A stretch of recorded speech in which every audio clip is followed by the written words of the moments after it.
네, 116회 모의고사 총평 진행하도록 하겠습니다. 올해 마지막 모의고사였어요. 안녕하세요. 저는 김유성이고요. KPC에서 기본반 멘토를 담당하고 있습니다. 네, 이번 모의고사의 출제 방향을 볼까요? 이번 모의고사는 지난 두 번의 모의고사랑 다르게 좀 생소한 문제들을 많이 출제하려고 노력을 했습니다. 그래서 생소한 문제에 대한 대응력, 그 다음에 처음 보는 문제를 그냥 또 넘길 수는 없으니까 개념 정도 간단하게 정리하기 위해 출제를 했고요. 근데 23년도에 나왔던 기출문제를 얼마나 숙지하고 있는지 일부는 또 응용을 했습니다.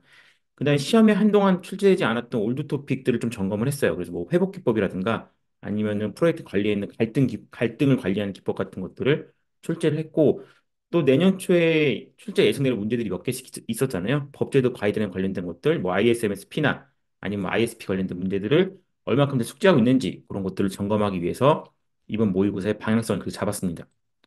네, 1교시에 여러 가지 좋은 문제들이 많이 나왔어요. 그래서 130일에 합격하셨던 기술사님들이 많이 출제를 해주셔서 좋은 문제들이 많았는데, 공간 컴퓨팅, 그 다음에 클린테크, 기후테크, PBD 인증제, 데이터 분석 거버넌스, 그다음에 데이터 관리 장점 5대 원칙, 그 다음에 영향평가 제도, 요 정도를 따로 좀 리마인드 하시면 좋을 것 같습니다. 다른 문제도 당연히 다 봐야 되지만, 요렇게 그 볼드체 되어 있는 문제들은 한 번 더 주의 깊게 봐주시면 좋을 것 같아요. 관리 선택에는 PI, BPR, 예전 같으면 PI, BPR 이런 것들 바로 은퇴시켜야 되는데 올해 또 출제가 됐죠. BPR이.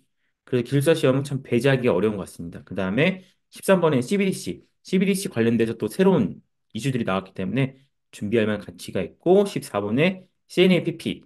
실제로 이제 응용 선택하신 분들은 없지만 이것도 같이 준비하시면 좋을 것 같아요. 네, 공간 컴퓨팅부터 보겠습니다. 공간 컴퓨팅은 PC나 스마트폰, 태블릿 대신 공간 컴퓨터 장치로 가상 세계와 현실을 매끄럽게 연결하는 거죠. 주로 이제 애플에서 출시했던 비전 프로 같은 것들인데 컴퓨터 없이 그런 막 HMD 같은 마운트된 기기만 가지고도 실제 컴퓨팅 환경을 제공해 주고 완전히 차별화된 UX, 사용자 경험을 제시해 주는 게 요 공간 컴퓨팅입니다. 그래서 여기를 보시면은 이쪽에 있는 디지털 기술과 물리 공간의 결합. 이건 사실 CPS, 디지털 트윈 이런 쪽 내용이잖아요. 그 다음에 UX 관련된 것들. 요 두 개를 엮어갖고 기술 요소로 준비를 하시고 구성도까지 같이 준비를 하시면은 굉장히 좋은 점수가 나올 것 같습니다. 그래서 일단 CPS 비슷하게만 작성을 해주셔도 괜찮은 점수가 나오지 않을까 싶어요. 플러스 GPS, 이제 공간 정보까지 들어가야 되니까. 그 다음에 요 XY 좌표 이 실내 위치 측이나 아니면 좌표값 계산하는 것까지 집어넣으시면은 좋은 점수 나올 것 같습니다. 두 번째 문제는 클린테크 기후테크예요. 그래서 ESC랑 연계하시면 괜찮은 점수가 나오겠죠. 대표적인 기후테크 분야, 클린, 카본, 에크, 푸드, 지오테크가 있는데 이 클린테크 자체가 기존 기후테크 한계를 보완하기 위해서 나온 거죠. 그래서 기후테크는 탄소 감소, 뭐 넷제로 이런 거 목표로 하면 클린테크는 자원의 효율적인 사용 이런 것들이 목적입니다. 그래서 보시면은 이 재생 대체 에너지 생산, 분산화 솔루션, 효율적인 활용을 좀 목표로 하는 거죠. 그래서 이것도 양쪽 다 정의를 좀 준비를 하시면 좋을 것 같아요. 좋은 문제고요. 그다음 PBD. PBD는 모의고사에 여러 번 나왔습니다. 근데 인증제도에 대한 문제는 처음 나왔어요. 그래서 인증제도를 자세히 보시면은 이게 또 ISMS랑 비슷해요, 또. 근데 여기 컨셉이 뭐냐면 이 스마트 가전. 그러니까 네트워크가 연결되는 IoT 디바이스 같은 것들을 몇 개를 정해서 이런 애들은 개인정보 보호가 최우선 선택 기준이 되어야 된다. 또 인증도 받아야 된다. 이런 얘기입니다. 그래서 이 PBD 같은 경우는 IoT 단말이랑 네트워크 구간까지가 인증 대상. ISMS-P는 이 데이터가 서버로 넘어와서 서버에 처리된 영역. 그러니까 두 개가 바라보기는 뷰는 좀 달라요. 그래서 이런 것들 작성해 주시고 3단락에는 이제 아무래도 기존 인증제도 그리고 비슷비슷한 것들이 많잖아요. 그러니까 중복에 대해서 이게 피로감을 느끼는 걸 어떻게 해결할 건지에 대한 부분까지 3단락에 작성을 해주시면은 좋은 점수가 나올 것 같습니다. 그래서 PBD도 준비하면 가치가 있겠죠. 그 다음에 디지털 권리장점 5대 원칙, 새로운 디지털 질서의 기본 방향이라고 합니다. 그래서 정의, 새로운 디지털 질서 정립의 기본 방향 담은 헌장, 이런 것들 딱 이제 느낌이 오시죠? 출제하기가 좋습니다. 목적은 이제 디지털 심화 시대에서 국가적 차원의 원칙과 기준을 제시하는데 5대 원칙이 있죠. 5대 원칙. 다섯 개 물어본 것들 나오고 좋겠죠. 자유와 권리 보장, 공정한 접근, 안전과 신뢰, 디지털 혁신, 인류 후생. 이렇게 두음을 따면 되겠더라고요. 이렇게 그 인디안 공자 이렇게 하고 따면 될 것 같습니다. 다들 아시죠? 두음이라는 게 유치하지만 또 나중에 시험장에 쓸 때 이런 거 말하는 게 없단 말이죠, 또. 네, 이렇게 가져가시면 좋을 것 같아요. 그 다음에 PI와 BPR. 아, 이거 진짜 어르신들이 또 픽할 만한 그런 문제죠. 대표적인 프로세스 혁신 방법론. 그래서 두 개의 차이를 보시면은 BPR은 빅뱅 형식의 변화를 추구. 그러니까 급진적인 변화. 이런 걸 추구하고 PI는 전체 구성원의 참여로 점진적인 변화를 추구하면 되니까 양쪽 다 비교 포인트가 명확하죠. 그래서 PI 같은 경우는 전체 구성 참여를 독려, 얘는 BPR은 탑다운, BI는 탑다운과 바텀을 같이 하는 것들. 그다음에 PPR 같은 경우는 컨설턴트가 주로 투입 인력이라면은 PI는 다 우리 전체가 다 참여하는 것들이죠. 그래서 요 그림과 그다음에 지금 양쪽의 방향성, 그다음에 요 추구하는 것들 잘 정리하시면 좋을 것 같습니다. 올해 ISP랑 BPR이 나왔기 때문에 완벽하게 이제 너무 이제 IT 경영 문제라고 배제할 수가 없는 상황이 되어 버렸어요. 그래서 잘 정리하시면 좋을 것 같고요. 그다음 CBDC는 이것도 월간 모의에서 몇 번 나왔죠. 근데 지금 이제 23년도 요때 이제 테스트 기본 계획이 발표가 됩니다. 그래서 참가은행을 모집하고 내년에는 테스트를 실시한다고 해요. 근데 이제 CBDC라는 거는 이제 국가에서 발행하는 가상화폐잖아요. 그래서 두 개가 있죠. 대규모 거래요. 그다음 소규모 거래요. 그러니까 국가랑 B2B 사이에서 하는 것들, 그다음에 일반 이제 그 작은 시장에서 하는 것들로 이렇게 나눌 수가 있습니다. 근데 24년도에 실거래 테스트가 진행 예정이고, 그다음에 유효된 계획이 발표됐기 때문에 요것도 한 번 더 리마인드 할 만한 주제긴 하죠. 기술 요소들은 블록체인 분산 원장, 뭐 합의 알고리즘, 스마트 컨트랙트 이런 것들 두루두루 잘 작성하시면 될 것 같고 컨셉만 기억하시면 될 것 같습니다. 그 다음에 CNAPP, 이제 클라우드 네이티브 애플리케이션을 보호하고 보안을 강화하다 설계된 보안, 컴플라이언스의 통합 세트인데 실제 지금 클라우드 네이티브에 대한 약간 그 호- 언급들이 많아지고 있잖아요. 근데 클라우드 네이티브한 환경에서는 보안을 어떻게 해야 될지. 그냥 기본적으로 MSA, 그 다음에 도커 쿠버네티스 이런 것들 다 고려해서 보안을 설계해야 된다는 얘기인 거죠. 그래서 MSA나 클라우드 네이티브의 구성 요소들을 이렇게 적어주시고 얘네가 연결되어 있는 스토리지, 그 UI들, 그 다음에 이걸 배포하는 CI/CD 체계. 근데 얘를 로깅을 하니까 SIEM으로 로그 그때 분석도 할 수 있겠죠. 그 다음에 요거를 처리할 수 있는 얘기 CSP죠. CSP, 클라우드 서비스 프로바이더들 이렇게 통합해서 볼 수 있는 뷰가 필요하고 요거를 통합 세트를 제공해 줘야 된다. 이런 얘기입니다. 그래서 요 그림은 새로 그려놓은 건데 같이 가져가셔서 준비를 하시면 좋을 것 같아요. 그래서 1교시는 요 정도 문제를 준비하시면 좋을 것 같고요. 네, 2교시 문제의 컨셉은 좀 약간 그 익숙한 문제들, 그 다음에 기출에 오래 나왔던 기출의 변형들, 요렇게 부로 출제를 했습니다. 그래서 1, 2, 3번 가져가시면 좋을 것 같아요. CSAP, 그다음에 MSA 테스트 전략, 데이터 가상화 쪽.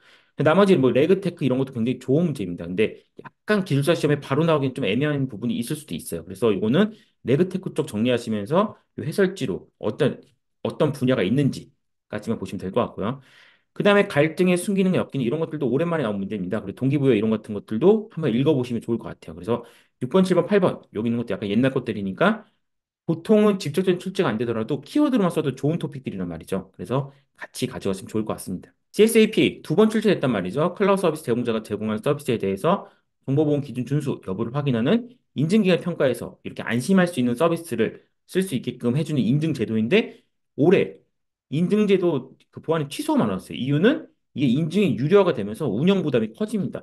근데 사실 인증이 유료화가 되더라도 돈이 되는 시장이면은 간단 말이죠. 근데 여기 나온 것처럼 공공 클라우드 시장의 사업성이 생각보다 크지 않다. 왜냐하면 니아가 예산을 많이 뺐기 때문인 거죠. 그러니까 행안부 지침상 공공시장에서 클라우드로 전환, 민간 클라우드 전환이 많이 들어갔는데 예산을 확 줄였단 말이죠. 그러니까 많이 못 갔어요, 실제로. 그 예산 핑계가 너무 또 적절한 핑계이기 때문에. 그러다 보니까 이게 CSAP를 돈 주고 비싸게 받으면서 공공에 들어오면 ROI가 안 나오는 거죠. 그래서 올해 그냥 취소를 했습니다. 그러니까 한 건, 세 건, 두 건인데 올해 11건. 그래서 이걸 어떻게 해야 되냐? 원래는 이제 인증에 대한 비용 같은 것도 일부 지원해주는 제도들이 있었는데 그런 것들이 이제 없어지다 보니까 아무래도 이제 ROI 때문에 취소하는 케이스가 많았습니다. 그래서 CSA 문제는 물론 이런 방향 출제되지는 않았습니다. 근데 지금 CSAP에서 이런 이슈가 있기 때문에 이런 것들을 어떤 추가 단락이나 아니면은 이게 간글이나 이런 뭐 보완이 필요하다라고 제시를 해주시면은 더 좋은 점수가 나올 것 같아요. 그 다음에 MSA 성리 향상 기법과 테스트 전략. MSA는 이제 서비스 메시까지 이제 인허 아키텍처가 출제가 되었죠. MSA는 서비스를 복잡성으로 지속적으로 자동화된 검증이 가능한 단위 테스트, 호환성을 검증하는 컨트롤 테스트, 그 다음에 성능과 사용성 검증 테스트가 수행이 필요하다. MSA는 설계 구현이 복잡한 만큼 테스트도 난이도가 높은 편입니다. 근데 여기 보시면은 양재모 글사님이 정리를 굉장히 잘 해주셨어요. 그래서 아마 실제로 프로젝트 하셨거나 이런 경험 좀 있으신 것 같습니다. 근데 일반적으로 우리가 생각하는 테스트, 뭐 단위 테스트나 뭐 통합 테스트, 뭐 성능 부하 회복력 이런 테스트들이 MSA 환경에서 어떻게 다를지에 대한 문제가 나올 수도 있잖아요. 그러면은 여기 해설지에는 이런 내용들을 잘 묶어서 들어갔으면 좋을 것 같습니다. 그래서 중간에 옛날 120대 나왔던 카오스 엔지니어링 같은 테스트, 회복력 테스트 기법도 있고, 이런 문제들은 혹시나 클라우드 네이티브 문제가 나오거나 아니면은 일반 테스트 문제가 나왔는데 마지막 달에 늘게 마땅치가 않다. 아니면 내가 좀 더 추가로 준비한 걸 보여주고 싶다. 그러면은 이런 분산 환경, MSM 환경에서는 이런 테스트를 해오라고 제시를 해주시면은 이것도 굉장히 좋은 인사이트가 될 것 같습니다. 그 다음에 데이터 가상화. 이종 시스템에 분리되어 있는 엔터프라이즈 데이터 통합하고 통합 데이터의 보안, 거버넌스 중립 처리, 통합 데이터를 실시간으로 제공해주는 논리 레이어인데 얘가 이제 기존에 이제 비슷비슷한 개념들이 많이 있잖아요. 패브릭도 있었고 그런 이제 그 다른 이런 ETL 처리하는 건 달리 데이터는 소스에 남겨두고 마지막에 논리적인 통합 뷰만 만들어서 사용자에 제공을 하는 거죠. 그래서 이 소스는 이게 이렇게 분산되어 있는데 이렇게 메모리에다가 통합 뷰를 만들어서 사용자 제공을 해서 이런 이제 그 인사이트를 줄 수 있는 이런 이제 통합된 관점에서 데이터를 처리할 수 있는 이런 뷰를 제공해 주는 게 데이터 가상화입니다. 그래서 이것도 가져가면 좋은 주제 같아요. 그 다음에 3교시, 네, 딱 3교시 1번 보자마자 아, 이건 안 되겠다. 많은 분들이 포기를 하셨을 수도 있을 것 같아요. 그다음에 이번 같은 경우 이제 이 9월 달 2023년 9월 15일 날 개정안이 나오면서 내년도에 출제가 유력하죠. 102개에서 101개로 바뀌었죠. 그다음에 제로 트러스트 올해 나왔던 문제인데 리마인드 문제고요. 회복 기법 오랜만에 나왔습니다. 이것도 해설지 기준으로 아 내가 회복 기법에 대한 뭐 즉시 지연, 체크 포인트 이런 것들 제대로 알고 있었는지 점검하시면 좋을 것 같아요. 그다음에 모두가 예상하는 가트너 2024 10대 전략 기술 트렌드, 그다음에 이 생성 AI가 기술 트렌드에 어떤 영향을 미치는지에 대한 문제고요. CMMI 2.0도 오랜만에 나왔습니다. 그래서 이것도 한번 리마인드 하시면 좋을 것 같고 디지털 재난 작년에는 카카오 사태가 있었고 그다음에 지금은 이제 얼마 전에 민원 집사가 장이 났잖아요. 요 관련된 문제입니다. 양자 컴퓨팅 이중신뢰 실험은 뭐냐면은 이제 그 양자 컴퓨팅의 이 특성 있잖아요. 요 특성을 확인하기 위한 시험입니다. 중첩, 얽힘, 불확정성. 그래서 여기서 이렇게 파동을 흘려봐요. 파동을 흘려갖고 두 개의 슬릿이 나오는 결맞은 파동들이 스크린에 도달할 때까지 경로차로 인해서 간섭을 일으키는 것을 관찰한 실험인데 요게 이제 양자의 그 가장 기본적인 원리를 확인하기 위해서 한 실험이라는 거죠. 양자는 중첩, 얽힘, 불확정성이 있는데 여기 보시는 요 앞에 있는 게이트가 중첩, 네, 중첩 상태로 만들어줄 때 쓰는 것들. 그다음에 뒤에 있는 요 파울리 게이트가 얽힘을 부여하는 것들. 그래서 요거는 직접적으로 출제되기 어려울 수도 있겠지만 이 양자의 기본 특성, 중첩, 얽힘, 불확정성은 어떻게 만들어졌는지, 어디서 확인했는지 이런 관점에서 매핑해갖고 가져가시면 좋을 것 같습니다. 바로 이해가 되시면 상관이 없지만 이해가 안 된다면은 이렇게 지금 좀 차별화 키워드 정도로 들고 가시면 좋을 것 같아요. 그다음에 가트너 2024 전략기술 트렌드입니다. 가트너 2023까지는 생성 AI가 없었어요. 예측하지 못했습니다. 왜냐하면 이제 챗GPT 같은 게 올해 초에 나왔잖아요. 근데 24년도에는 생성 AI를 바로 끌어올렸어요. 끌어올려서 많은 기술, 많은 쪽 그 트렌드에 생성 AI가 미칠 영향이 굉장히 크다고 얘기하고 있습니다. 그래서 결국에는 이 생성 AI, 뭐 트랜스포머, 언어 모델, LLM 같은 것들이 있죠. 이런 것들이 어떤 분야 연결을 시킬 거냐. 레거시 애플리케이션 현대화하는 그런 메커니즘과 아니면 분석할 때 굉장히 도움을 받을 것이다. 근데 또 한편으로는 부정적인 면에서는 이 생성 AI를 활용해서 이 다중 위협들, 이 악성 정보를 취득해서 공격하는 사람이 있을 것이다. 이런 사람은 어떻게 할 건지. 그다음에 이 스마트 로봇, 기계 고객 이런 데는 생성 AI가 어떻게 영향을 미쳐갖고 어떤 식으로 미래가 발전하고 뭐 머신 비전을 활용하고 요구사항을 이해하고 개인 피드백을 할 수 있는 쪽으로 생성 AI를 활용할 거다. 그래서 이 생성 AI 쪽 AI가 엔터프라이즈 IT 영역을 주도할 거라고 많이 보고 있습니다. 그래서 요것들은 이제 생성 AI가 바닥에 깔리고 많은 기술들이 이제 언급이 될 거다. 이런 쪽으로 작성을 해주시면 좋을 것 같아요. 그리고 마지막 단락. 이 생성 AI의 그 부정적 영향들, 윤리적인 것도 고려해서 마지막 단락 같은 경우는 이제 3대 기본 원칙, 9대 핵심 요건, 요 서울시에 세팅한 거죠. 이런 것들을 같이 언급해 주시면은 추가 단락으로 괜찮은 점수가 나올 것 같아요. 그 다음에 디지털 재난 안전 3법 이런 것들 보시면 민원 24 장애에 대한 내용을 활용하시면 좋을 것 같습니다. 그래서 실제 그 안전 3법에 대한 개정은 이런 것들이죠. 그래서 집적된 정보통신 시설의 보호 항목을 개정 및 신설. 얘는 뭐냐면 데이터 센터 화재, 서비스 장애 사고의 재발 방지를 위해서 올해 초에 개정이 된 거죠. 그러니까 뭐 IDC 화재나 이런 것들, 그 다음에 이 서비스 연속성, BCP, DRS 이런 측면에서 여러 가지 것들을 더 추가를 한 겁니다. 사업자들이 간과하지 못하게끔 말이죠. 요것도 굉장히 중요한 문제 가져가시고요. 그다음 4교시 AGI, 그다음에 딥테크, SDN 환경에서의 큐러닝, 강화학습을 적용한 이제 SDN이죠. 그다음에 모델링, 스미싱, 퀴싱 요 정도 같이 보겠습니다. 범용 인공지능 인간처럼 스스로 학습, 추론, 문제 해결하는 능력을 기반으로 다양한 분야에서 여러 태스크를 범용적으로 수행할 수 있습니다. 그래서 설계부터 안전하게, 그러니까 인공지능 문제 그런 게 많아요. 블랙박스고 설명이 불가능한 것들이 많기 때문에 XAI도 출제가 되는 것들이고 이 18개국에 참여한 AI 시스템 개발 가이드라인이라는 것들이 있습니다. 근데 쭉 내용 훑어보면 이런 거예요. 생명주기 SDLC가 있죠. 거기에 보안을 다 더하자는 거예요. 보안과 안전할 수 있게 설명 가능하게. 그래서 이 CQ SDLC 기본 세팅하고 요 위에 있는 원칙 세 개 집어넣으면은 거의 이런 프레임워크랑 비슷한 내용입니다. 그래서 완벽하게 새로 공부하기 어려우신 분들은 요 두 개의 포인트를 잡아갖고 프레임워크를 정리하시면 좋을 것 같아요. 그 다음에 윤리, 어, AI 윤리 이런 것들 살짝살짝 양념처럼 껴넣으면 되겠죠. 네, 요것도 체크 하시면 좋을 것 같고요. 그다음에 딥테크, 사회에 큰 파장을 끼칠 수 있지만 아직 발견되지 않은 수면 밑에 있는 기술입니다. 그래서 뭐 인공지능, 머신러닝, 로봇공학, 자율주행, 생명과학 등 고도로 복잡하고 첨단 기술을 다루는 분야에 집중합니다. 이런 딥테크의 특징이 뭐냐면 이 DBT라고 설계, 구축, 시험, 학습의 접근법을 통해서 위험을 줄이고 상용화 시간을 단축합니다.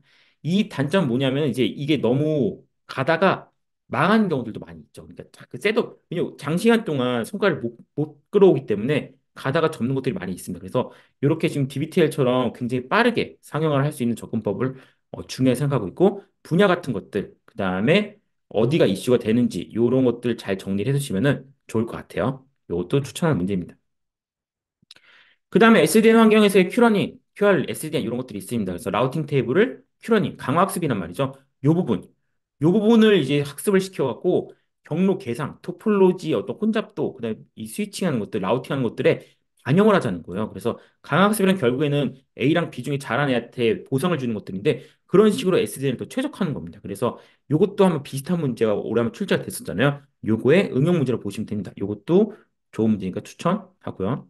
그다음에 오랜만에 데이터 모델링과 ERD를 같이 보는 문제가 나왔죠. 그래서 개념물 중에서 논리 모델링하는 문제인데 여기 이제 해설지 같은 경우는 이제 정보화 표기법. 그래서 요 1, 0, 그다음에 매니.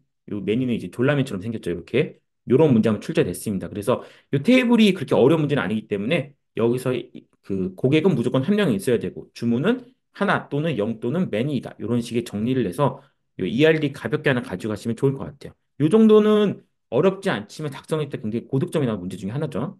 네, 마지막입니다. 스매싱 퀴싱. 스미싱은 SMS 플러스 퀴싱.